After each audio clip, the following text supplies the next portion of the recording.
ကျွန်တော်တို့နောက်ထပ်အနေနဲ့ကျွန်တော်တို့တစ်လောက်ကို 2K လောက်ထိ free ရတယ်ကျွန်တော်တို့နော် VPN တစ်ခုနဲ့ message ပေးခြင်းပါသေးတယ်ကျွန်တော်တို့ Play Store မှာကျွန်တော်တို့ hide.me ဆိုပြီးရိုက်ချရမှာဖြစ်ပါတယ်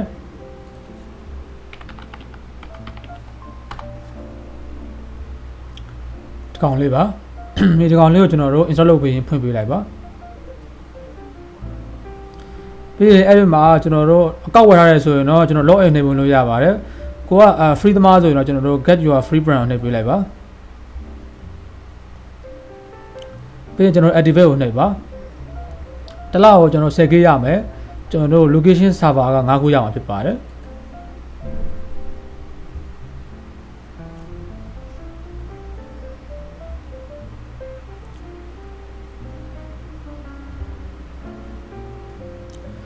ပြီးရင်ကျွန်တော်တို့ဒီမှာ enable VPN ကိုနှိပ်ပေးလိုက်ပါဒီလိုပေါ်လာရင်ကျွန်တော် OK ကိုနှိပ်ပေးပါဒါဆိုကျွန်တော်တို့ချက်ပြီးသွားပြီဖြစ်ပါတယ်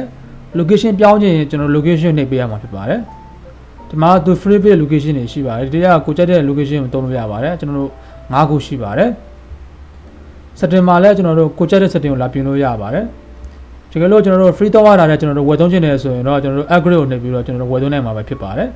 တစ်လောက်ကို190ဘတ်ကြပြီးတော့ကျွန်တော်တစ်နှစ်ကို1200ဘတ်ကြမှာဖြစ်ပါတယ်အဲ့တော့ကျွန်တော်တို့နော်သုံးကြပါဒီ VPN လည်းကျွန်တော်တို့သုံးလို့ကောင်းပါတယ်ကျွန်တော်တို့ free အနေနဲ့တူကြရတဲ့အတွက်အနည်းဆုံးတော့ကျွန်တော်တို့နော်ကျွန်တော်တို့ကို blog ခံထားရတဲ့ website တွေကိုကျွန်တော်တို့အေးစစ်ကျွန်တော်တို့နော်2နာရီလောက်သုံးလို့ရမှာဖြစ်ပါတယ်